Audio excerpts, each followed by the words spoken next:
ഏട്ടാ, സുജിത്തേട്ടാ.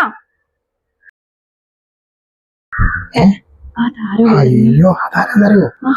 ശ്രീശൻ. ശ്രീശൻ എന്ന് വെച്ചാൽ അസാധ്യമായിട്ട് പാണ്ഡിത്യമുള്ള ഒരാളാണ്. പിന്നെ ലക്ഷണശാസ്ത്രത്തിൽ അഗ്രഗണ്യ. എന്റെ അപലക്ഷണം കെട്ട മുഖം മൂപ്പര് കണ്ടു കഴിഞ്ഞാൽ അപ്പൊ പറയും ലക്ഷണക്കേട്. അതന്നെ എനിക്കും പറയല. എന്നാൽ ലക്ഷണം കെട്ട മുഖം അയാളെ മുന്നിൽ കൊണ്ട് കാണിക്കാം.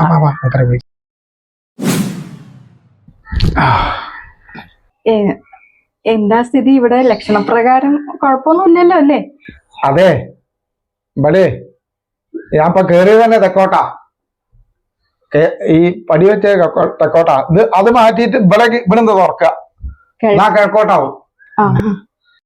മുഴുവൻ പ്രശ്നങ്ങളാണോ? വാസ്തുപരമായിട്ട് ഒരു ശരിയല്ല. നിങ്ങള് കുടുംബമായിട്ട് താമസിക്കുന്ന ആശ്ചര്യമാണെന്ന് പറയാം. ഇങ്ങനത്തെ ലക്ഷണങ്ങളൊക്കെ കണ്ടാൽ. എല്ലാത്തിനും കാരണം ഈ നിൽക്കുന്ന മനുഷ്യന്. എന്റെ സമാധാനം മൊത്തം തകർക്കുന്നത് ഇയാളാ. ഇവിടേക്ക് കല്യാണം കഴിച്ച് വന്നതിന് ശേഷം എനിക്കൊരു സമാധാനം എന്ന് പറഞ്ഞ സാധനം ഉണ്ടായിട്ടില്ല.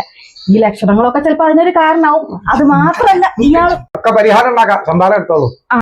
എന്നാ പിന്നെ സംഭാരം എടുത്തിട്ട് ഇയാൾ ഇവിടെ വന്നിരിക്കുക, സംസാരിക്കാം.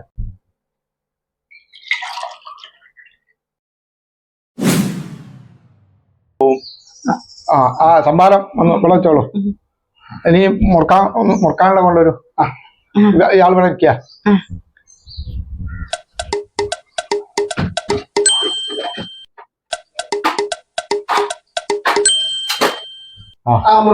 മുറുക്കാൻ വിളയ്ക്കോ.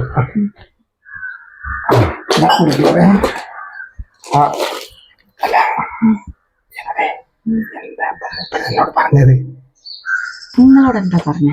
അതെ, ഞാന് നിങ്ങളോട് രണ്ടാളോടും പറഞ്ഞിട്ടുണ്ടല്ലോ, തമ്മില് പരസ്പരം ചർച്ച ചെയ്യരുത്, രണ്ടാളും അറിയരുത്. എന്താ പറഞ്ഞത്? അറിഞ്ഞാൽ ദോഷ. അതെ, തന്റെ ഭാര്യ ഉണ്ടല്ലോ, ഒരു വസ്തു അറിയില്ല, പടുവിദ്യ. അപ്പം എന്ത് പറഞ്ഞാലും കലഹം ഉണ്ടാവാണ്ടിരിക്കാനേ ഒക്കെ സമ്മതിച്ചു കൊടുക്കാം. അപ്പം രാത്രിയാന്ന് പറഞ്ഞാൽ രാത്രിയാ, അങ്ങനെ സമരസപ്പെട്ട് ജീവിക്കാം. അതെ, എന്റെ ഭർത്താവ് മഹാവിദ്യാസന, ഒരു വായിക്ക് കൊള്ളില്ല, ഒന്നും അറിയില്ല. അപ്പം വെറുതെ കശപിശക്കൊന്നും നിൽക്കണ്ട. അദ്ദേഹം എന്ത് പറഞ്ഞാലും ഒക്കെ സമ്മതിച്ചോളാം. ഇപ്പൊ രാത്രിയാന്ന് പറഞ്ഞാ രാത്രിയാ. മനസ്സിലായില്ലേ?